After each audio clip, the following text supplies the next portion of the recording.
and then also get this thing started here. So this is being shared on Facebook, but only in the closed group. So nobody outside of the closed group can access it, but we want to make sure everybody has the ability to get in and see it. That has paid for a ticket. So we're going to stream it there as well. Give me 1 second. How is you guys? How is you guys? See, we're in the south here. How's you guys' morning going so far? Good so far. Good. You know. So far, so good. Let's see. How about yours? You're probably a little busy today. Just a little bit, but not bad. I'm enjoying it. We got our two studios set up here. I don't know if everybody's seen this yet. Some of us has just joined us, but you can kind of see Brandon's over there in room 2. He's broadcasting. We have a little window between my office and our normal conference room, and so he's over there starting off on room 2. And we also have in the side there, you have our camera that's broadcasting our behind the scenes YouTube live video. So got a few different technology stuff going on. We're just hoping we don't lose internet connection because that could be an issue. That will be an issue. It's happened before. It has. It actually happened yesterday on one of my mastermind calls that I was doing with the VIP group, and they I ended up having to get my phone and Wi-Fi off my phone and broadcast, but it worked. Yeah. So as long as you have good service, because I have AT&T. I'm sorry for those Verizon customers, but I've been a long time customer of AT&T and have always had good service there. All right. Not to plug AT&T. I mean, they're not one of my sponsors or anything. So let me introduce you to Mark and Tamiel Kinney. So Mark and Tamiel, I'm just going to read off the bio here that's in the program. And the Mark and Tamiel Kinney are seasoned real estate investors and the founders of Think Multifamily, a leading multifamily acquisition and education company that prides itself on a family-oriented approach to business. They've invested in over 4,000 units with a strategy focused on acquiring, owning, and operating apartments. They provide clients with otherwise unobtainable real estate investments at reduced risk. Welcome to our very first Multifamily Investor Nation Summit, Mark and Tamiel Kinney. Thanks for having us, Dan. Thanks, Dan. Really appreciate it. Well, so far, everything's gone off without a hitch, and I've been praying last night, and for a while, my wife has been praying, but even this morning, I've been praying to make sure that all of this goes off really well, and we don't have too many technological issues. So, right. Well, so far, so good. Well, I'm going to go ahead and turn it over to you. Would you prefer us to ask the questions throughout your presentation or wait to the end? Probably till the end, if it's okay. Perfect. No, that's perfectly fine. So for those of you who are watching and if you have questions come up throughout the presentation, don't put them in the chat box, put them in the Q&A box. And that way at the end, I will be able to tee up the question and answers, not the answers. I'll tee up the questions for you. And then you can be answering the questions as we're doing it. So I'll turn it over to you and have you get us started. Okay, great. Thanks, Dan. Thank you, I will Dan. be here in the back end in case you need me, but I'm going to turn my video and sound off. Perfect. Thanks. So like Dan mentioned earlier, our presentation today is how to get all the deals you want by adding value to others. So the question really is, how do you add value to others? The best way to become a sought-after syndicator is by adding value. And the best way to add value to others is through family syndication. Which is kind of a term that we kind of coined a little bit. We'll be talking further about that particular topic. There's really no mystery in my mind how people are successful in this business versus people that aren't. And we're going to talk about several different ways that we believe anybody can get involved and become successful in multifamily investing. That's right. Just a little bit about our family. We have 2 children, 11 and 14. These pictures are of them a little younger, pretty much when we started our multifamily syndication business. We do have a background of small multifamily and single family that we started about 24 years ago, but you can definitely get your children involved early, which is awesome. Yeah, so 2 years ago, and my son is maybe an inch at the most shorter than me now, no joke. And our daughter is the same height as Tami and she's 11 with a size 9 shoe. Yes. So 2 years makes a huge difference. And we talked before about changing his picture out each time. to be more current, but it kind of puts things in perspective about how fast your kids grow up for those that have kids. And our whole why is this reason. So that's why we have kids involved in business as well. When it also helps us remember where we started, right? How far we've come in just 2 or 3 years, how successful you can be in that short amount of time. So here are a few others who have joined our Think Multifamily family, others that we have coached. Eli Vo, love him, military. He says, your coaching and guidance has definitely compressed my timeline of learning by months, if not years. Ed Rogan says, Mark has provided valuable advice and insight that allowed our firm to sidestep potential costly mistakes. One of the benefits of working with a mentor or a coach is learning from their mistakes, right? So that you don't make the same mistakes.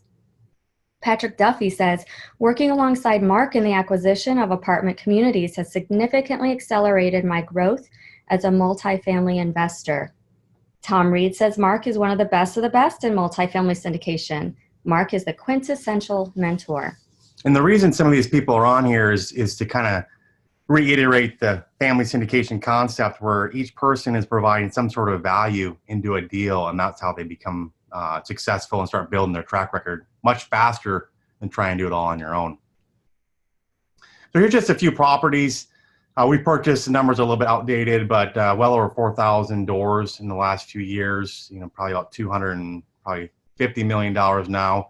But that's kind of some examples there. So relatively short period of time, but reality is we haven't done it alone. We've needed help too in a lot of different areas. Here are just a few pictures of people who have helped us. A good mentor inspires you, and they help you kickstart you on your path of financial freedom or your goals or whatever they are. Nothing great was ever accomplished alone. For every goal I have in my life, this is a quote that I found that I really like. For every goal I have in my life, I can trace back each goal to a mentor or individual who helped me achieve it. Yes. So on the left there, we have Kyle Wilson, who's helped tremendously on the kind of the development, business, personal development side. And most of you probably know Kiyosaki in the middle there. And I kind of make a joke, but it's actually true. There are two different pictures. One is with Tami alone in the picture with Robert. And then when I joined, and his smile is much, much bigger when he's alone with Tamiel in the picture. So, and it's true. And far right is George Ross. He's 94 years old now. He was Trump's attorney for 40 years and just a phenomenal guy. We were on monthly conference calls with him. And so nobody can do it alone. If they think they can, then they're fooling themselves. Early on in my career and childhood, I had all these dreams, and reality is that a lot of the dreams were not coming true.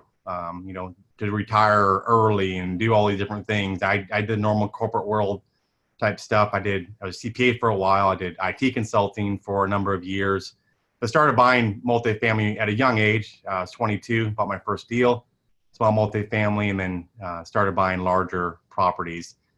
So corporate world, I had an IT business I started as well. I literally slept about 3 hours a night consistently. Not advisable probably from a health standpoint, but also just from a family situation. We had 2 kids at the time. I spent time with the kids and pretty much spent no time with my wife, Tamiel, which I don't recommend that for anyone out there. Caused a lot of issues, frankly, and we came to a head where I had to make a decision, and that's how we started buying larger multifamily, and now we get to work together full time. But it wasn't always easy, even buying the properties we have now. We started out, went to an event, 2-day training event. Both Tamiel and I have loved real estate, young ages, and she was 20 when we got our first deal. We were married. And but reality is we can only go so big and so fast on our own because our resources are limited. Went to an event, met some people, met a partner in our very first deal, which is 64 doors in the Dallas area. And that's kind of how we got our start. And from there, we started just acquiring larger and larger deals. Many of you might have heard this quote by Zig Ziglar, but it's one of our favorites. You can have everything in life you want if you will just help enough other people get what they want. Successful people are always looking for opportunities to help others and not always asking what's in it for me. because they truly have a heart to help others. At the end of your life, people ultimately want to have made a difference, not just achieved fancy cars or sports cars or houses or fancy clothes. That's all awesome. Those are fun things to have. But people are really looking for living a life of significance. And the best way to achieve that in life is by helping other people. So I have a question for you, Mark. What do you think the number one mistake people make who have no experience in multifamily? What's the number one mistake people make when they're trying to join a multifamily syndication? I would say, if they're trying to get started in a syndication on their own, get involved in it, and this is just my opinion, I'm sure there are a lot of mistakes people can make, but it's when someone comes to me and says, I have a lot of time to help. Reality is time without skills is useless, in my opinion. So you need to spend, if you want to attract people to partner with you, you need to do different things, right? You need to spend time learning on your own. You need to, podcasts, books. End of the day, none of that's going to prepare you fully for doing a deal. But reality is you're showing some sort of initiative and you have to develop some sort of skill. We'll talk about 5 different skills people can develop. But reality is, my opinion, don't go to people saying, I have a bunch of time to help you. If you have time without skills, it's really not meaningful for most indicators. Right. And I think the fact really is that time is valuable, but it's more of an asset and not really a skill, right? You need to have time to put into anything, but it's more of an asset and not a skill. So our question to you, for those who are listening, is how do you think that you can add value to others in a multifamily syndication? Yeah, and we're going to go through these, but the key point is that you don't have to do it on your own. A lot of people think they have to do it, so they never get started, right? Because they don't think they're going to be able to accomplish it, or I'm not good at a certain aspect of the business. Reality is you don't have to be good at everything. It's great if you are, but if you're really good, think of a doctor that specializes, right? You try to call a specialist and there's a 6-month waiting list to get into them. Well, they're specializing and they're not generalists, and people are attracted to the specialist. So it's good to get good, right, in a lot of different areas, but become an expert in a certain area, and we'll talk a few of those right now. And I think there are a couple of reasons why people also don't get started on their goals. Is one, it can be overwhelming. Maybe all of these steps to syndication are overwhelming, so people just don't get involved or get started. Or it's confusing to them. Things aren't clear, right? A confused mind refuses to act. So we wanted to simplify the process for you and show you 5 ways that you can add value and get involved in a family syndication.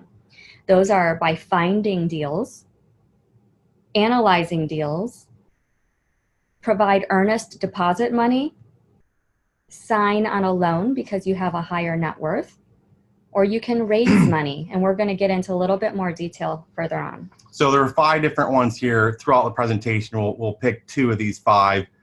And neither of them require you necessarily have money. So one will be about raising money. We'll talk about that a little bit further. We'll also talk about deal analysis further. So we'll talk about those 2 points. Excellent. So we've been coaching some people on each of these different areas, and here are some examples of people we have coached. I believe we read this quote earlier, but Tom Reed says, Mark is the quintessential mentor. Eric Bolin says when he got started, he had no idea how to analyze a larger multifamily. Eric started in small multifamily, and he didn't really know what the difference was between the two until he started working with Mark. But over time, he got really good that he started getting invited into deals because he knew how to analyze deals really well. Yeah, he got into 2 deals at 450 doors, just, if you want to say, really by providing value through deal analysis. That was his key contribution. Josh and Emily Hauser, they live on the West Coast. They joined our group, and they say that they were able to become a part of the general partnership team very quickly, multiple times, just by putting up earnest money. I think they've been in 4 deals in approximately a year, putting earnest money up. So yeah, again, it's adding value. So someone that doesn't have money to do a syndication themselves, all things being equal, it's much easier if you have the money yourself. There's no question about it. But don't use that as an excuse not to get involved. Right. Paul Martinchuk says that he was able to get involved because of his liquidity. Those of us who are real estate investors, we don't typically have tons of liquidity that's required for these loans. But Paul Martinchuk happens to have it, and that's how he is adding value. Yeah, a lot of syndicators will have earnest money out on sometimes multiple deals, and the lender will not count that as liquidity. So Paul was able to, reality, he could put $0 into a deal, but use his liquidity that he had at the time and become part of the general partnership in this case and earn money off of that. Right. Kishan says he didn't know what value he could bring to a family syndication because he was trying to do everything on his own. But then he learned he has a knack for raising money and he loves doing it. He's really good at that now. I think Kishan has raised for 4 deals in a year. Right. So the one thing that I appreciate about Kishan and what makes him a good money raiser now is that he really does have a gift for remembering people and remembering details about them. And if you can remember people and details and be able to communicate with them on a one-to-one deeper connection, that really makes people feel valued and people want to do business with people they know, like, and trust. So Kishan is really good at that. That's his natural gift. And he did not really realize that until he started working with us. Once again, the best way to become a sought-after syndicator is by adding value to others. So if you look at those 5 different ways, like I said, several of them don't require you to have any money. So reality is, that's not a reason not to get started. So if you start looking at those different areas, you probably also have some sort of, God-given talent, wherever it might be. Maybe you're really good at analyzing deals. So the reality is, I tell people, try to get really, really good at what you're already good at or what you think you can be good at, and then use that as your quickest point of entry is providing value to other people. And you still want to understand and get good at the other areas, but reality is you have a special, way you were wired, and other people might be, they can't analyze deals as an example, and maybe you can, or they don't like talking to people, and that's something people need to get over with in general. But reality is some people just have a better, an easier time trying to raise money, for example, and interacting with people, or they have access to high net worth people. Right. People will start seeking you out to partner like they did with Eric Bolin if you can add value to them. You'll start to build your own track record and go big fast. When we started apartment investing, Mark mentioned that we attended an event. We met a partner there who had experience. We started doing a couple deals, and now we have our own track record, and we've gone big fast, and you can too. Yeah, I was the one analyzing deals because of background, CPA background, and I also did the majority of the money raising. So those were the 2 different areas I kind of brought to the table. If you want to attract others, you need to get really good at something that's valuable to others, like Mark said. If you have something of value, it's not always enough. People have to want to do business with you. It really needs to be a win-win mindset, not necessarily what's in it for me. Yeah, don't get, even if you have an opportunity to screw somebody, my suggestion is don't do that. We actually had a deal where we were in a bind, frankly, in a deal, and reached out to a person that was able to help, had the capability to help. And end of the day, they really tried to screw us, frankly. So we ended up going another route, but I can tell you based on that experience, I would never do business with that person again. They had an opportunity to come in and work with us and be involved in multiple deals in the future. And now we're not, I have no interest in partnering with them because they weren't in it for the win-win situation. Right. I'm going to show you how you can get really good at raising money. And there's a lot of things around here. I'm not going to go into all the SEC, 506B, 506C, things like that. I mean, you can spend, 2 days just on raising money. But I want to talk about a few key points regarding raising money. 3 big mistakes I see people make that have really no experience. First one is they have no list. So reality is they probably know people, but they don't have them on a list, for one. They're not on Facebook, for example, trying to, if you're on Facebook adding value, I mean, Dan does it all the time. Look at all the stuff Dan puts out, like reality, for webinars and things like that. That's going to attract people. So starting with zero is okay, but start going to events, go to meetups, maybe host your own meetup, and start attracting people and start getting them on your list and follow up with them. And it's going to take time, but that's how you're going to start building your list. Waiting to start raising money until you get a deal. This happens all the time. People are like, well, I'm scared or nervous because, I'm going to get a deal and I'm going to raise money. Well, one option is have someone come in and help you that's done it before. That's one. But reality is, if you're going to start raising money for a deal and it's the first time somebody that you're talking to has even heard that you're doing multifamily, it might be difficult. So we literally have a guy that he's in multifamily. He actually did a deal. His parents didn't even know he was in multifamily. As strange as that sounds, but it's true. So you don't have to wait till you have the deal to do it. If you're on a property tour or you're analyze deals. I analyzed 5 deals this week, and man, is it tough out there. Or one deal looks really attractive. Put that on your email list to people, giving an update what you're doing. Put it on Facebook. So when the time comes that you actually have to do a deal and ask people and provide an opportunity to them, it's not the first time they're hearing about it. They see you being active, that you're in the business. Pitching a deal. First of all, you shouldn't really pitch a deal. You're actually providing an opportunity to people. But when you have no track record. So you need somebody that has a track record, and it's totally okay to say, I'm brand new to this. I don't have the track record yet. That's why I'm teamed up with, whoever, and they're an expert. They've been doing it 20 years, and I'm one piece of the team. They have a whole team in place. So don't go out there and try to do that on your own. Now, you can leverage certain things you might have if you have a track record in other industries, for example, or you have a profession is kind of, like a doctor, or maybe you're in military. You can leverage those things as well. But at the end of the day, you need somebody that has a track record in apartment investing. And so Rafi, this gentleman actually physically lives in Israel.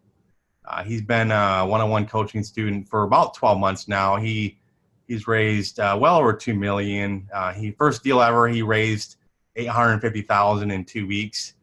We did a webinar with him as well. It's a very interesting story. But he was the same way. He was trying to do everything on his own, got zero traction, and then ended up, realizing that he mentors people in Israel, by the way, for single family. So I said, why don't you leverage that network and start raising capital for apartments? So that's what he started doing. And he was, if you want to say, hell bent on finding his own deal, which is great, but don't just wait on that. Use a skill set that you have already to get into something quicker. He's been in 4 deals now raising capital for other people, and he gets part of the general partnership for that. So hopefully now you've decided what value or skill set that you want to bring to the table, but now you have a new challenge. Mark, what challenge are we talking about here? Probably a lot of challenges, reality. Right. But I'll go to the next slide. The traditional way we touched upon. Everyone's trying to do everything on their own. They want to find the deal, analyze it, put earnest money down, which for a lot of people means they can only do small deals, which is just fine. Sign the loan. Oh, I don't have enough money to sign the loan, or net worth, or liquidity. I'm not sure I can raise money. So they just get in the cycle over and over again. And reality is, I talk to people, a year later sometimes, and they're in the exact same position they were before. They're trying to do it all on their own. They don't want to, join a group or pay a mentor, and that's fine. Just realize reality is it's going to take you probably a lot longer to get a deal. And that's okay, provided you go into it the long haul. Right. So family syndication, I mentioned earlier, it's just kind of a term, but the best way to add value to others is through family syndication. Reality is it's people coming together to do deals. They're helping each other by adding value that they provide, allowing people to go much bigger, faster. It's less painful for sure. And they can do this all without having a track record because they're leveraging somebody else's track record. In the end of the day, we all want to have fun. Yes, it's business, but there's no reason you still can't have fun while you're doing this. I mean, Tamiel and I got to do it full time. We have many, many relationships that are lifelong relationships because of doing this business. So you want to have fun doing it as well. So family syndication, we kind of touched upon it. Those are the 5 main areas, and there's some other ones here and there. but find out where you're really good, right? Find out where your strength is and pick that initially, and then let people know that you're good at it. Hey, I'll help you analyze deals, or I have some access to some capital from, an uncle or whoever it might be. Start getting into the game by providing value to other people, and pick the skill that you're best at first and develop the other ones as you go. So here are just a few examples. I'm not going to go through them all in detail, but you kind of see, who, at the far left, this is a deal, 144 doors. Justin and Aaron, they're out of Michigan. They got this deal in Memphis. It was a relationship I had with a broker, so they're able to leverage my broker relationship as well as also track record, and they found the deal. And earnest money, they put their earnest money up, and then signed the loan. I signed the loan. I was able to do that myself, but reality is Justin and Aaron found the deal, so we wanted to give them the ability to sign the loan as well, start building their credibility with a loan process. So they didn't have to, but that was something they were able to do and get access to it. We had multiple people raise capital as well on the deal. Just another example, I'm not going to go through this, but reality, you can kind of see different people gotten involved in different areas. Josh Hauser came in really for earnest money and liquidity, and he got part of the general partnership for doing that. So, I tell people the easiest way to get involved is if you have money. If you don't have money, there are other ways to get involved. But if you have money and you're able to use that and want to use it, you can likely get involved in a syndication as part of the general partnership very quickly. So we did about 2,500 doors first year of kind of this family syndication, probably actually closer to about 180 million at the end of last year. And those are some deals that we did in a relatively short period of time. We put this in here just more for people kind of ask, well, how much money will I make? And, I just got actually asked this question yesterday and actually an email today. This is a 100 unit, $50,000 a door, $5 million deal. Compensation on this one is a 20% equity to the actual syndicators. Total GP compensation, it's going to be prorated based on their contribution, but you kind of see the overall number. And then if you have a piece of that, your percentage ownership would be based on that. 2% acquisition fee, so $100,000 at time of closing. $15,000 a year asset management fee. And that's going to depend how much the rents are and things like that. It's going to be probably more than that for a lot of 100-unit properties, but $15,000 a year. Obviously not going to retire off that, but if you get enough of these going, you can kind of see where this can add up. $35,000 a year off cash flow, $150,000 on the sale. So it's $150,000, the first year, and $500,000 over a 5-year period of time. So that's good for a lot of people. Other people will be like, well, that's not enough. Well, start doing more deals and start getting a piece of more deals, and you'll see this can start adding up very quickly. Remember that apartment investing is a team sport. Sean Naw says apartment investing is a team sport for him as well.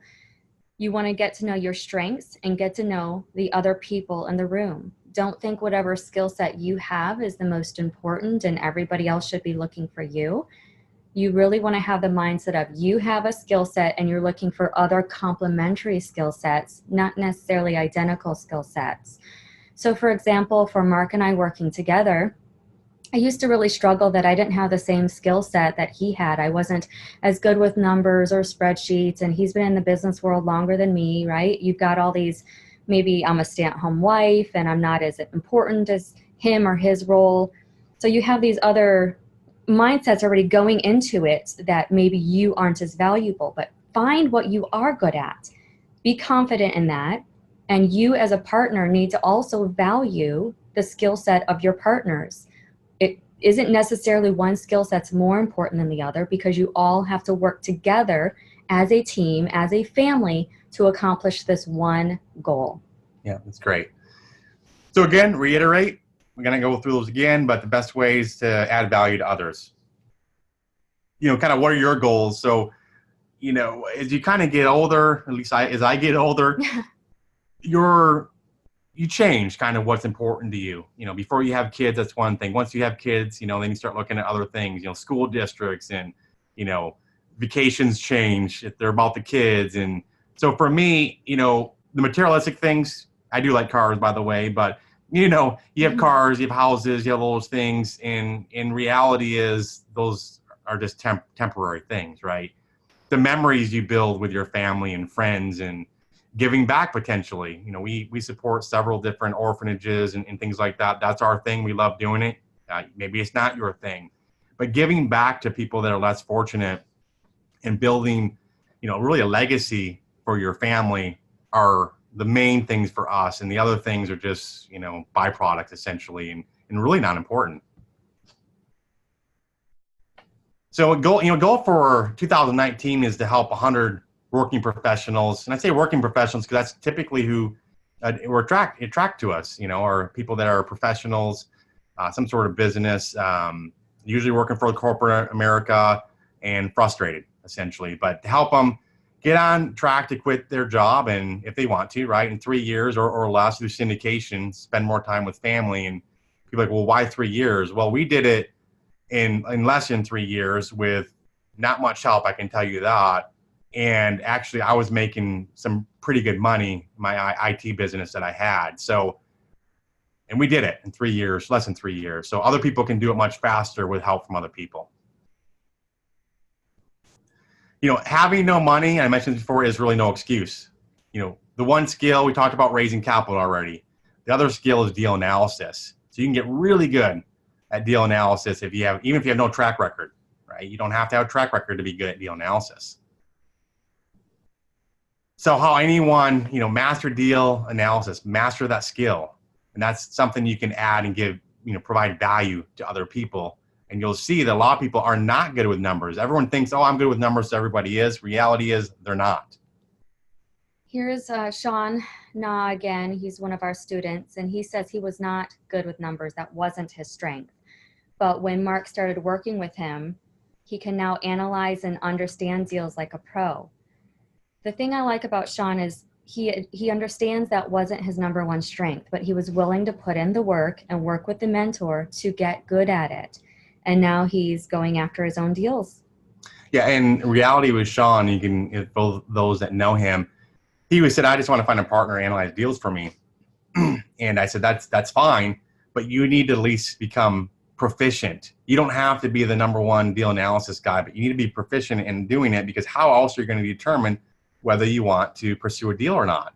So he's pretty good at it now. He really is. He told me one time he actually likes doing it. And I don't know if that's a true statement or not, but reality is he got really good at doing it pretty quickly. And it was painful at first because he struggled. I helped him through that. But reality is it took him longer probably than some other people that are already good with numbers. Right. We talked about Eric Boland's experience already earlier, but he said Mark taught him how to analyze deals because he started off with small multifamily, and he really needed to learn the difference between how small multifamily and large multifamily is analyzed, and it is different. So we're going to go through a couple of different things here. Define your criteria, information you need to evaluate a deal. What is a cap rate and why is it important? Most of you probably know what a cap rate, but I'll give you a couple of my opinions on them as well. Rules of thumb, items to check for when you analyze, and how to submit a winning LOI. So I want to just talk through, shifting gears a little bit, talking about deal analysis and some of the things that you want to look for when you analyze deals. So, your criteria. Tamiel and I had a very poor criteria when we started. It was basically any deal that came across my desk I was going to analyze. And I can tell you, you're going to waste a lot of time doing that. So get concrete. And also it makes you much more attractive to brokers if you could just rattle off your criteria to a broker versus saying, oh, whatever you send me, I'm going to look at. They want to know that you've done your homework and you've kind of thought about the process. So price is important, obviously.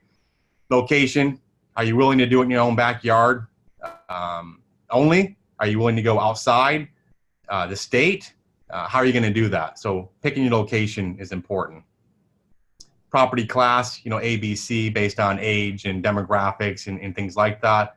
But if you only want, class B properties, then, let the broker know that and don't spend time doing class C. If you only want class C, then only look at class C. Flat roofs versus pitch roofs. If you're not open to having a property with flat roofs, then don't look at them. I would consider flat roofs. We don't have any properties currently right now with flat roofs, but I would consider it. But you want to compensate for that, and all things being equal, I'd rather not have our flat roofs. Non-recourse versus recourse. So a lot of people doing the smaller multifamily, it's recourse. They have personal liability. We have, I don't even know what it is, maybe $170 million in debt. It's non-recourse. Now, does that mean we never have personal liability? No, it doesn't. If somebody, if we or someone in our KP, key principal group, ended up doing something fraudulent or something along those lines, then there is and can be recourse. Master metered versus individual meter. That's something you want to look for. Number of units, and then cash versus appreciation. In the master metered, some people may know, and a lot of people I ask during meetups and like that don't know what a chiller is. So we have a 208 unit deal. It has a chiller system, which means it's heated and cooled from one central place. It's in Dallas. And I think maybe about a year and a half ago or so, it went down in Dallas for 3 weeks in July, which means every single tenant was without air conditioning in Dallas heat with 100 degrees. So not ideal.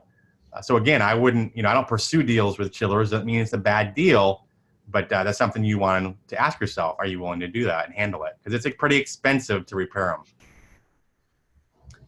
Markets, there's a lot of things around market research you can do, but you want to look for, things like population growth. And the area you can these different things, but these are things that are good indicators. Job growth, landlord friendly, easy to evict. So if you're in California, for example, it's pretty hard to evict there, and that might be okay, but just go into it eyes wide open and make a decision based on, having that information.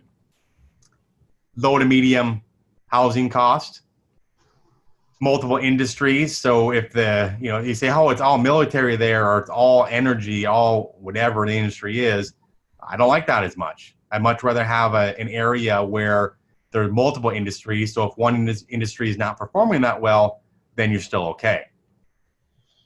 Obstacles to new supply. So can they build new multifamily in the area? And you'll be surprised in a lot of cities, they're not allowed to. So it's something to consider. It's better, right? There's no new supply coming on.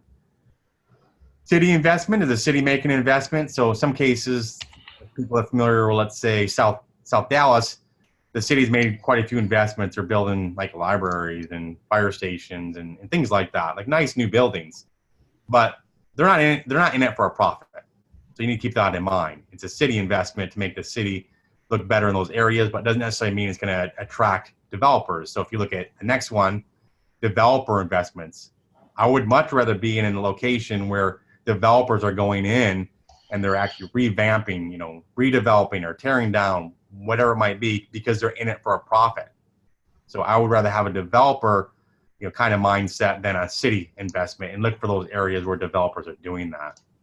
Weather, I grew up in Michigan, so I can tell you weather is definitely a factor for me where I live, and it is for other people as well. Rent control, a lot of locations will have rent control. Some cases it's probably okay. In other areas, I would say it's probably not something I would ever consider entertaining. It's not really their job, in my opinion, to set, the city shouldn't be setting rents for me. It's supply and demand. State income tax, so the state actually have an income tax there, something you can consider. There are a lot of states that do have state income tax, and that's okay. We invest in them. We invest in states that don't have them, but it's something to be aware of. Information, you need to evaluate a deal. Some of you probably are familiar with this, but offering memorandum in OM, right? Comes from a broker. It's a marketing material. Is it required? No, it's not required. It's nice if you get it. A true off-market deal, they're not going to go through the effort of doing that, but you don't have to have it, but it's nice if you get it. It's important because there's certain things in it, and we're looking for, is there a story in there? There's certain things that a broker knows about the deal that you simply don't know. And just driving by a property, you still wouldn't know. So going through an offering memorandum and looking to see some of the story behind the deal from the broker is beneficial for sure. Looking at rent comps, looking at, you know, their performas. Now, I would say I would put very, very little faith in the broker's performa. There are some really good brokers out there that they do a really good job doing the performers, and there's other ones that don't. But you at least want to know kind of their perspective in it. It's a data point to help. The T12. Trailing 12 is just profit and loss. So think about your own personal, right? You have money coming in from work, you have money you spend. Same concept here, just a lot more categories. Is it required? It is for me, most lenders as well. So it's something you really want to get. Some small rinky-dink sellers don't have them, but reality is it's something you really, without it, you really don't have any data reference points of what's going on in the property. Why is it important? It shows kind of what's been happening over the last 12 months from a revenue perspective, expenses, things like that. What do you look for? You're going to look for trends. So for example, has revenue been going up? Has it been going down? Are there certain one-time fees in there, either a fee that you're collecting, the revenue, maybe cable contract, for example? Are there expenses that are one-time? Did they not record property taxes, which is common actually on T12s? They don't record it. Do they not record insurance? Looking for things that are missing as well. Rent roll. What is it? Well, it's basically a list of all the tenants that live at the property, along with their lease dates, the rent they're paying, things like if they're paying additional rents for parking, things like that. So it's a list of all the tenants along with what they're paying. Is it required? I'd say yes, required. I mean, you want to know who's living there. Without it, unless it's a vacant property, okay, that's one thing, but you want to know who's living there, what they're paying, and things like that. Why is it important? Well, it tells you basically who lives there, what they're paying, rent amount versus market rents. Are they paying close to market, above market, below market? Those are all important things to look for. And then you also want to look for how many leases are coming due. So let's say in some cases, some properties might have a bunch of leases come due in a single month or a 2-month period. Those are things you want to be aware of. Are there any month-to-month leases? Those type of things. So going through this relatively quickly, but you kind of get the idea, some key things to look for. Supporting reports, tons of online information out there, actually free, but there's also, you know, some paid subscription, CoStar, and in different aspects like that. Yardi, they have some excellent reports. Now you say, well, I don't have I'm not going to pay, you know, whatever, a few $1,000s a month for this report or that report. Then leverage your relationships.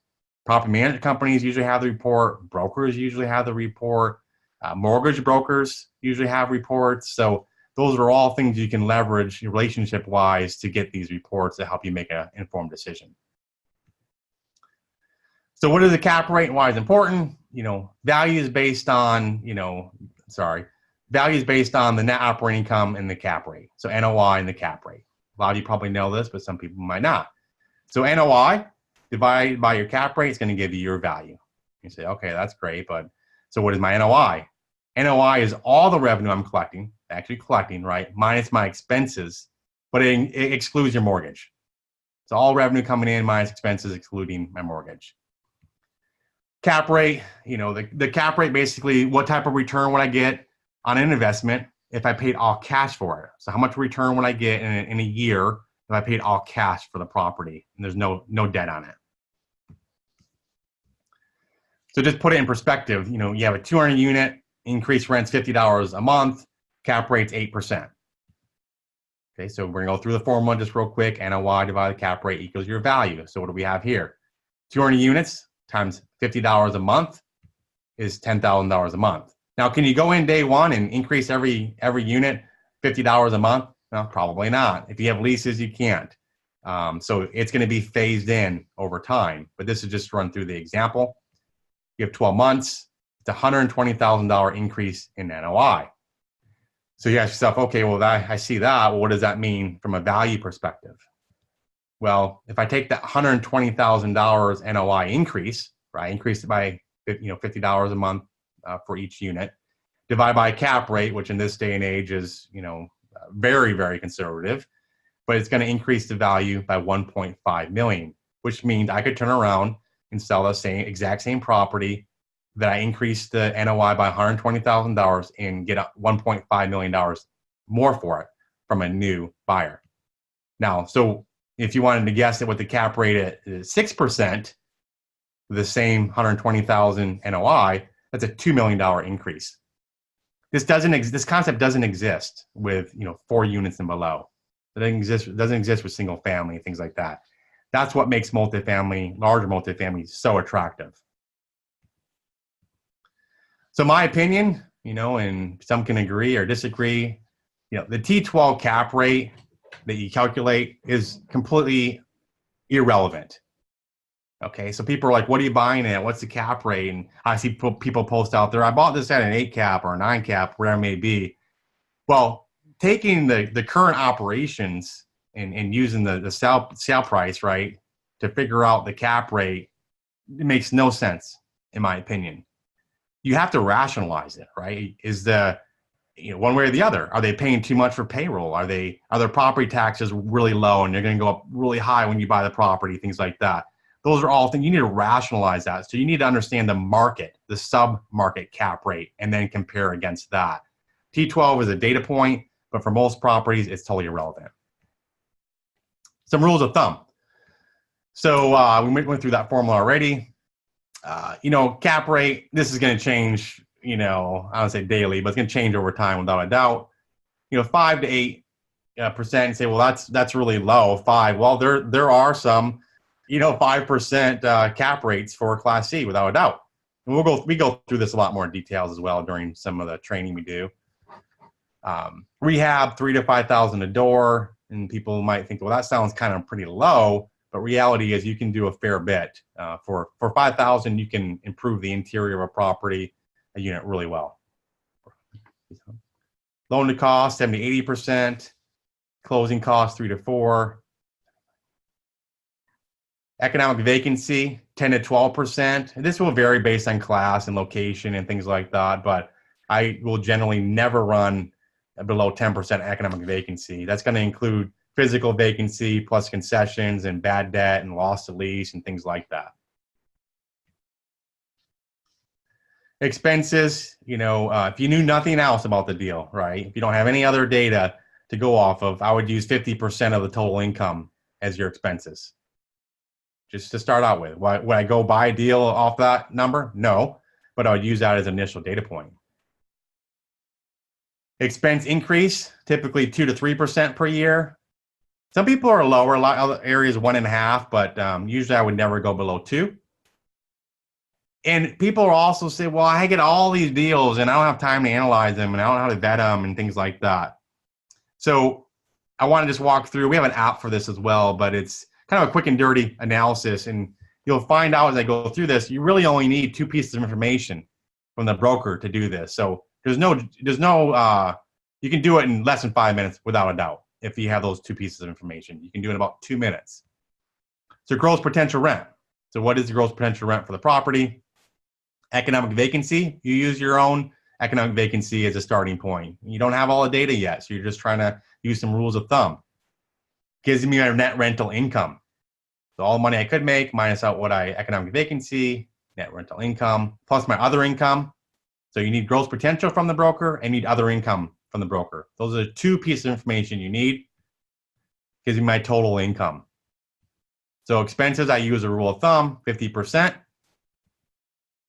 That gives me my NOI. So all the money I can make, right, minus what vacancy, economic vacancy, plus my other income, minus expenses, gives me my NOI. I divide it by a cap rate. I'm using 8% in this example here. That gives me $11.668 million deal, but that doesn't include any kind of deferred maintenance. And so I said, well, it's going to be $550,000 deferred maintenance. I can't really increase rents by doing those things. It's a roof, it's electrical, things like that. And then the max price you should pay is, $11.1 million. Now, is this to say, well, I'm going to go submit an offer for $11 million on this property? No, it's not the intention of it. The intention is that you might get, 10 deals in a week. And do you really want to spend time analyzing 10 deals? I would say probably not, unless you're trying to learn, and that's good if you are. But reality is you're going to get to a point where this is a waste of my time. So you can run through this in a matter of a couple minutes, and then you can come up with a kind of rough number and to say, do I want to look at this further? Yes or no. Items to check for when you analyze a deal. I'm not going to go through these, but we have, our analyzer has, I think, about 37 or 38 validations now you run through. We look through a lot of things that people might not really think about, like the, average square footage for a unit, or, number of one bedrooms, not having, maybe the rent for a 2-bedroom per foot is higher than a 1-bedroom, which would be very unusual. And a lot of these checks basically are trying to help to make sure you didn't make any errors in your evaluation. So on this, you can set your own thresholds on our analyzer, whatever you want them to be. You run through a deal, you have a separate tab with, the 37, 38 checks, and it'll say good, or verify. And those ones that say verify are things you want to look at further.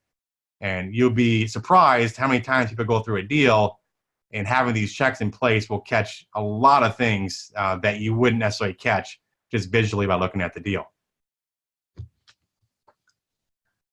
So, you analyze deals, you get to the point. I wanted to throw this slide in here about how to write a winning LOI. And, there's a lot more to this, but I wanted to go through a few key points because a lot of people do struggle with this. So, first one is find out what's important to the seller. It's not always money. If they say money's not important, I wouldn't believe them. But if they say, well, I want, certainty of close, I'm willing to accept a little bit lower, a price, that's something to know. Or, hey, if you can close faster, for example, because I have a loan coming due. If you can close in 45 days, that's important to me. Knowing those things, very important. Hard money, you're going to put any hard money up, which means after you sign the contract, right, sign the PSA, any money you put up hard will be, unless the seller does something, that they shouldn't do. But reality is that money now is going to be owed to the seller. So you're going to lose that money. So you don't always want to do that. So what do you do? What can you do to avoid that? Well, there's something called an early access agreement. I won't go into a lot of details here. Something we've done every time we put hard money up. It's allowed us to go in and look at the property, do 100% of our due diligence before that money becomes hard. Timing and when you sign the contract. So if you have an LOI and you have an early access agreement and you haven't finished your early access agreement, I would highly suggest that you do not sign the contract. And I can tell you reasons why you don't do that, but you want to get through your early access period first and get that confirmed. If you sign the contract, you are now on the hook for any hard money and any earnest money you have to put into the deal. You can maybe shorten your due diligence period. That might be attractive. Upping the earnest money up front, or instead of 1% typical, maybe you're going to do higher than that. Or maybe you say, I'm going to throw in an additional, 1% or 0.5% after due diligence is done. And release an earnest money. So you could say, I'm going to release earnest money after due diligence. That's very attractive to a seller. And no financing contingency. You can if you want to, but this day and age, finance contingency really isn't mostly in deals. And reality is that you usually have a really good idea on the financing ahead of time, before you actually get to the point of ending due diligence. So you have all information ahead of time. So the deal analysis course, we do have deal analysis course. It's going to be live. It's going to be online. We've done, I think, 4 live deal analysis classes, in person. This is the first time we're offering an online version of it. It's going to be, and I'll go through details, but it's 6 weeks. But it's really how anyone can become, a sought after sponsor, syndicator, by getting really good at deal analysis. Even if you're not good with numbers, you're going to get really good at understanding this much better than you do. Even if you are good with numbers, and you don't know how to analyze multifamily deals, you're going to learn a lot. If you already know it, I'm pretty confident you're going to learn a few things. We have people that come to our classes that have done multiple deals and still, learn from it. You can always learn from somebody. What's different about this training? So it's hands-on. So it's not just me talking. It's hands-on.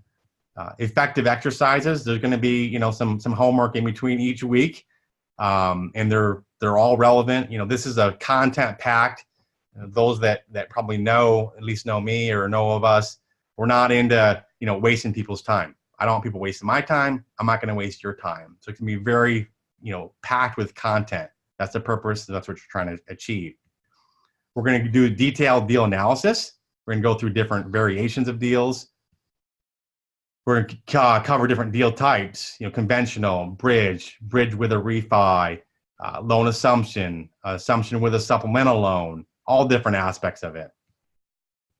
We're going to give you some tools. We know the other tools out there, frankly, and anyone that's used our tool and come to our class, our tool, frankly, blows the other tools away. It does a lot of different things that the other tools simply just don't do.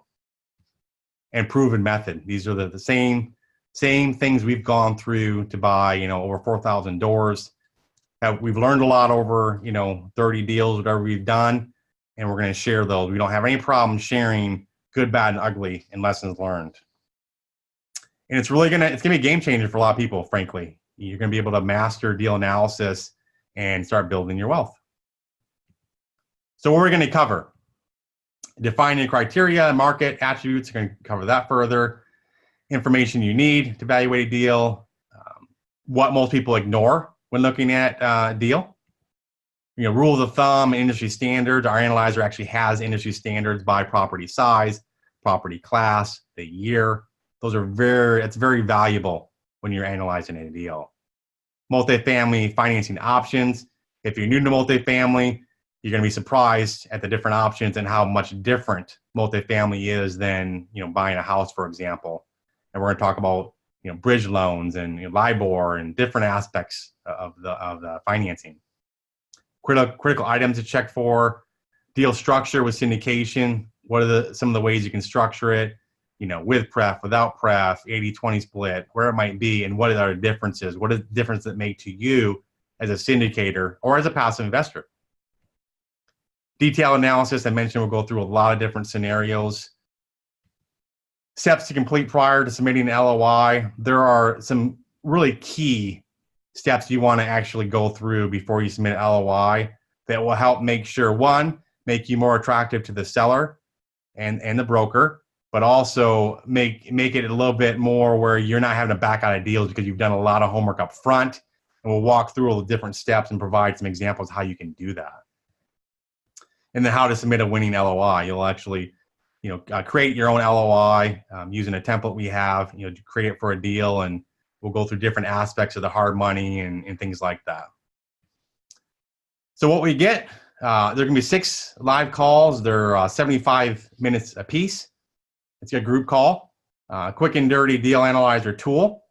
So that's a tool that you can do online. You can do on your phone, do on your computer, but you can run through deals in a matter of a few minutes. You're getting a property tour tool. That's a tool you can run on a property tour. It has 50 canned questions. You can add your own custom questions and save those. You can take pictures, put notes, things like that. Our detailed deal analyzer, which it has not been made available really to people, the latest version, to anybody out there. It's something we built and developed.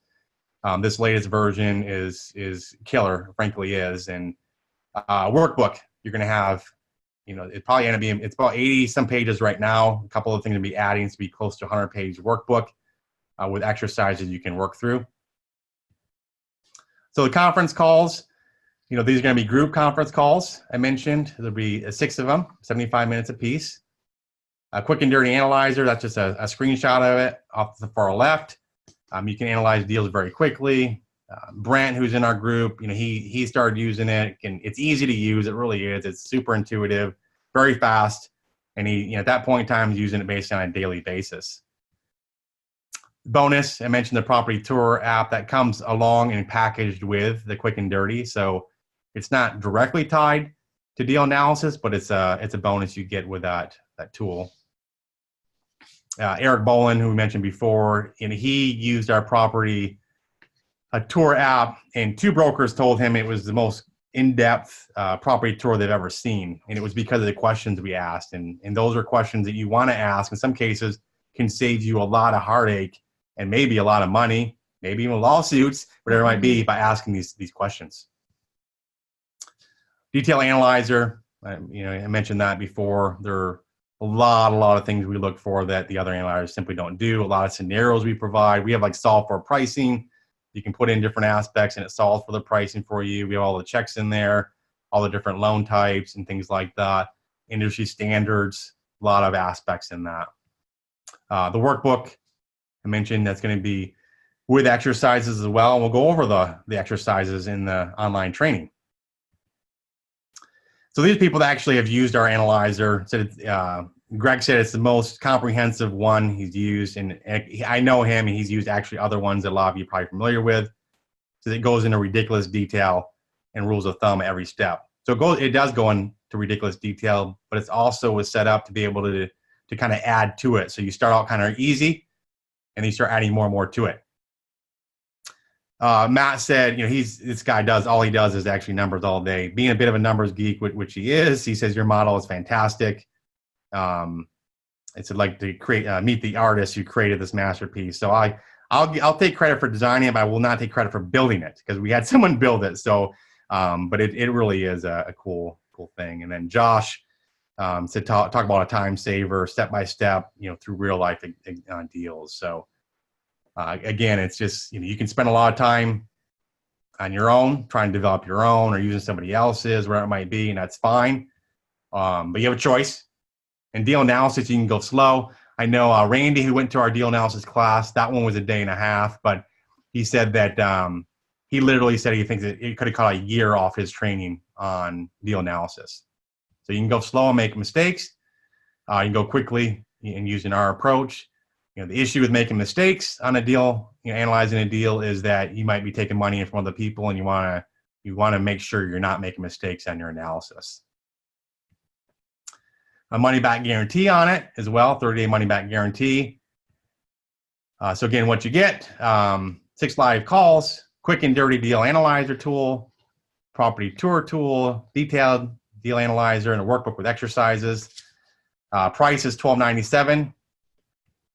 But for Dan, since we like Dan so much, through Sunday, it's going to be, there's a code. It's Hanford is a code. And it's $7.97. So it's going to be $12.97 for the public, but it's $7.97 for anyone that is part of this and uses Dan's code of Hanford. That's the URL there. And the code again, you can actually even use your phone if you wanted to snap that and open it up. But that's on my whole goal. We do things like breakthrough sessions and things like that with people and in calls. And I would say close to half the people we deal with will say they struggle with deal analysis. They just don't know what to do. What's a good deal? What's a bad deal? What do I look for? And that's the reason we started developing this whole course live originally. And then now it's going to be online. So Tami likes dogs. She thinks I do too, but I won't comment on that really right now. We do have 2 of them, but and then that's kind of our contact information at the end there as well. My email is Mark, M-A-R-K, @thinkmultifamily.com, and that's my cell number as well. Well, I have a couple of questions that have come through here. Do you want me to go ahead and start into that, or do you have a few more things? No, that's perfect. Awesome. Well, I did, for those of you who are watching, I did put into the chat box the link that is in there on the screen, so you'd easily just click it, and then also the promo code so that it's on there as well. The first question came in a little bit earlier. Looks like Jeff said his question was answered. All right, that's been answered. So first question is, are your tools that you're talking about and referencing, are they Mac friendly? They are. I would say that some of the macros, we had some issues with. So my wife uses a Mac. So it kind of depends probably which Mac you have, what version you have. We've had some people that had some issues with the macros, and other people have no issues with it. But okay. I can tell you there are a ton of macros in this analyzer. Okay. And other question is, what program or software are you using for that spreadsheet or that analyzer? I'm assuming it's an Excel spreadsheet, correct? It's an Excel spreadsheet, but you'd be surprised at what it can do. Okay. Do you sell the 34 validation checklist separate? We're going to be selling the analyzer. So the checklist actually is in the analyzer itself. I don't know if that's what they're asking now, but we'll be selling the analyzer at some point in time, which we have not done yet, but we'll open that up to the public as well. Do you have any live events coming up? We do. We have a live event in Dallas. It's called the Fire Event. It's March 30th and 31st in Dallas. It's a two-day event. And that's listed on your website, thinkmultifamily.com. It is. Awesome. Awesome. So for those of you who are interested in some of the live events that they're putting on, go to thinkmultifamily.com. And let's see. Do you have any personal one-on-one consulting available? And if so, how much? We do one-on-one coaching. It's $25,000 your first year and $5,000 after that. And it's there's a lot of training involved in that as well. You get to all the events, things like that. But we actually have and I think the actual training, it might be a little bit higher right now, but $25,000 is a one-on-one. And most people make that back quickly by getting into a deal. Do you, how much of you do they get if they spend $25,000? It's 100% me. So if you compare, they get your cell phone number. They get my cell phone number, and they get your wife's. Yeah, they do actually. Business related. But, of course. Real estate business related. Those are the things that I help our students with. Yeah, but they do. Sure. So I do all the coaching 100%. You can ask around. I suggest you ask around before you throw down that kind of money for any coach, and kind of see. And I can provide references as well. But very responsive. Will never be a bottleneck whatsoever. Yeah. So as I'm gonna have one more question to ask you in here, but I wanted to tell you guys, if you're listening and you're watching and you have questions for Mark or Tamiel, go ahead and put them in the Q&A box, and we will get them to answer as many questions as possible. Already had some great questions, some great content. Great session, by the way. That was very good. And then the last question that I have in here right now, unless somebody else puts one in, is from Manish, and he says, what strategy is good to start? Would you suggest a value-add property or a stabilized property? So my answer would be different now than it probably would have been a few years ago. I would say more stabilized property, frankly, unless you have someone that you partner with that has a lot of experience with value add. So pick a number, maybe that, $4,000 or $5,000 interior type rehab. Occupancy, if you can get agency financing, so 90% or more for 90 days, I would recommend that your first deal. And getting one that's a little less crime area. Those are all good things to look for.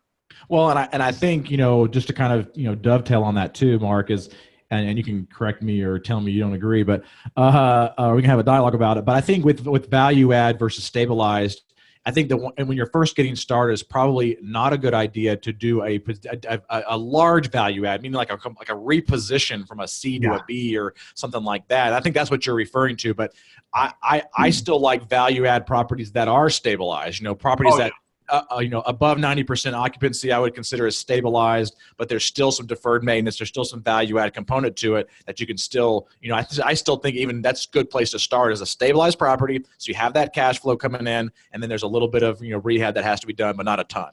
Yeah, I would agree 100%. And some of the, the rehab, depending on what it is, if it's a bunch of stuff that's going to improve the rents. And the other key is if you can find a property that's mismanaged, that's a value add. It could be already stabilized and everything, and you don't put any money into it. All you do is come in and change management.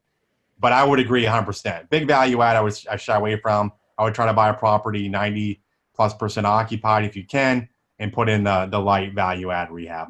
Yeah. What markets are you looking at in 2019 and 20? So we own a fair bit in Texas right now. We do have one right now in San Antonio, but we've only done 2 deals in about basically 2 years in Texas. We bought a lot in Atlanta area, Memphis, Tennessee. I really like that market. And then Florida and Alabama. So Southeast a lot. We're looking a little bit in the Midwest as well, but we don't have any deals right now in the Midwest. Good. All right. And another question here is the app available for purchase? I'm assuming they're referring to the Deal Analyzer. The Deal Analyzer will be. The Quick and Dirty and Property Tour are actually available already on our website. Okay. And let's see here. What are your key indicators for mismanaged properties? Looking at things like the submarket and saying, okay, well, this property is 87% occupied and everyone else is 93% occupied. Is the property bad or is it management? And you have to compare kind of apples to apples as much as possible. I'm looking at a bunch of bad debt. Maybe the bad debt's super high. Economic vacancy. We had a property in a very nice location, North Dallas. It's a C property, but a nice location. and the economic vacancy was like 20%, and the submarket was like 11%. So looking at bad debt, looking at if there's a lot of stuff being charged for people trashing the places, they probably looking at what are the criteria for renting. You know, do they let, you see sometimes on a T12 a risk fee, which means they're renting to people that actually don't qualify to the standard. So a lot of things you look at, but once you start looking at different deals, you won't be too long to be able to figure out what our property is mismanaged. Yeah. And one of the things that I've actually have not been to your live, underwriting workshop, the deal analysis workshop, but I think that doing an online course like that, kind of like the Multifamily Investor Nation Summit, virtually, I think is a great idea. I've heard already from multiple people that have been to your underwriting workshop live that it is a phenomenal time. The biggest complaint that I would say, which I think you're solving with the online version, is that it's like drinking from a fire hose too fast in a day and a half. Yeah. And so I think being able to break it down in a 6-week period of time of going through some material and then giving some homework and then coming back and giving a week to go through that, I think it's a great way to do it. It's almost like going through a study course, and it gives you the ability to go and do some homework and then get some feedback on that, and then be able to have that interaction. And I honestly think it's probably better than the live event because of that. Yeah. And I think the other advantage you have too is that you don't get slowed down in an area that you're already kind of, better than somebody else at. When in a live course, questions come up, like I already know the answer to that. So you can go faster than by doing it on your own. Mm-hmm. Another question in here is, what are the types of financing that are available for multifamily acquisitions? So we probably could do a whole thing on that, really. But I know that's a whole. I would say that, you're going to have bridge loans that are, don't do that unless you know what you're doing. We've done a lot of them, and I like them in a lot of cases. But if you do a Fannie or Freddie, some of the main differences are going to be you get 30-year typically amortization, but your loan term is going to be 5 to 12 years typically, and it's going to have a balloon.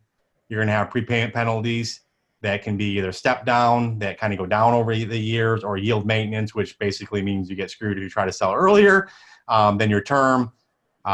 Interest rates, are going to be they're going to fluctuate daily, frankly. But you get a lot of interest only. I know you've gotten 6 years on a deal, Dan, before. We've gotten 5 years on a lot of different deals, so interest only. I saw one the other day that had 10 years. Yeah, I know Kenney, I believe he got 10 years on a bunch of his deals when he did a consolidated, kind of portfolio. But we do go through the financing piece in great detail in the course, because it really is so much different than single family. And the net worth requirements, you have to have 100% or more net worth of the loan amount, typically 10% or more liquidity. Just a lot of different aspects to it. So you need to get informed on that and have somebody that knows that area.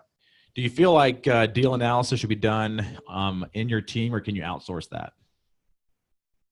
You mean if you have it, you could probably outsource it because of maybe you're better at something else, but I would say you still need to understand it well enough to be able to talk about it and make sure the numbers look right and things like that. But at the end of the day, I think you could outsource it without a problem because you just train someone to do it, and it's just kind of repetitive, put numbers in, things like that. But you have to know what looks right and doesn't look right. Yeah, I think that's the important thing is you don't necessarily have to do your underwriting, because I don't do my own underwriting. I have somebody else do it, but I look at it and make sure, because I understand it, where the mistakes might be, or the errors, or where we can improve the deal, or maybe look at it and go, this deal's just not going to work. We try to mess with the numbers, and you have to know what numbers and what fields affect IRR and cash on cash and stuff like that. Speaking of cash on cash, one of the questions in here is, what do you look for in a cash on cash yearly at cash on cash? We shoot for 10, and it's getting harder to do in a lot of markets, frankly. And that's averaged out over the whole period. You might step it up, right? Maybe your first year is, I'm making it up, 7%, maybe it's 9%, it goes like that. But 10% is ideal. Just depending on which market you're in, it's going to be harder to do that in a lot of markets. Yeah. There's a question in here about suggestions on the deal finding process. We do have a couple other sessions, 1 or 2 other sessions that'll be covering that. So I will lead that to another session. And then last question here is about a management company. How does locating a good management company of your potential property investment play a role in making the offer? Without a doubt. I mean, first finding one, I would say you can talk to brokers as a starting point, but talking to lenders. Lenders actually know the good property management companies because they see how they perform. Talking to a lender to see best management companies for that, and then having a relationship with them. Like in Memphis, I don't live in Memphis, but we have David Shores from Multi South there, who is like phenomenal. So he goes by a property, and 95% of the time he's like, I wouldn't pursue it. So having somebody boots on the ground that you can have that relationship with, that will go buy a property, look at it for you, and then at some point provide a budget for you, like a 2-year budget, that's invaluable. Mm-hmm. Yep. No, I totally agree. And I really just want to take another moment here to thank you. We're at the end of your session here. It's right at 12:15. Perfect timing. I thank both of you for joining us and sharing your knowledge and your expertise. And looking forward to doing some deals together as well in 2019. Sounds awesome. Thanks so much, Dan. Love what you're doing. Appreciate it. Take care. Bye.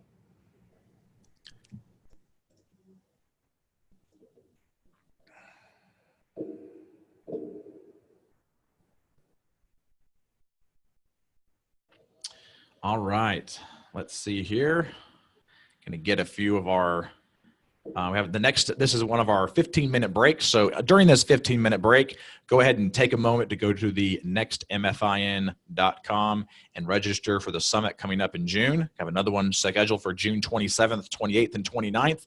It will be even better, I promise you. So we're already working on some additional speakers to our lineup, and also some additional content and topics, and also beefing up the VIP program. And right now you can register nextmfin.com there on your screen. And I'll also put it into the chat box here. So in case you need it, you can just click on it. I need to go to all panelists and attendees here. That way you can go ahead and register during this 15-minute break.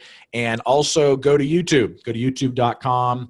And how many more speakers do we have, and how long is this webinar? This webinar is all day, so we're going to go all the way till 6:15. You should have the schedule as a registered attendee. If you do not, go email Stacy at multifamilyinvestornation.com, or you can go to the closed Facebook group. It's posted on there as well. So I'm going to go ahead and stop the Facebook Live on this one since we're done with that. And I'm going to go ahead and stop the